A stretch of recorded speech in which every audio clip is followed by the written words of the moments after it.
You ask Tiger to solve. This deals with linear equations with one unknown. The final result is a equals 5. Let's solve it step by step. Simplify the expression. Group like terms. Simplify the arithmetic. Group all a terms on the left side of the equation. Subtract 2a from both sides. Group like terms.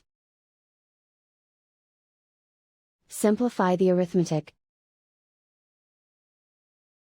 Group like terms. Simplify the arithmetic. Group all constants on the right side of the equation. Add 5 to both sides. Simplify the arithmetic.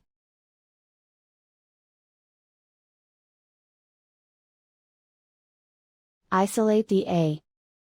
Divide both sides by 2. Simplify the fraction. Find the greatest common factor of the numerator and denominator. Factor out and cancel the greatest common factor. And so the final result is a equals 5.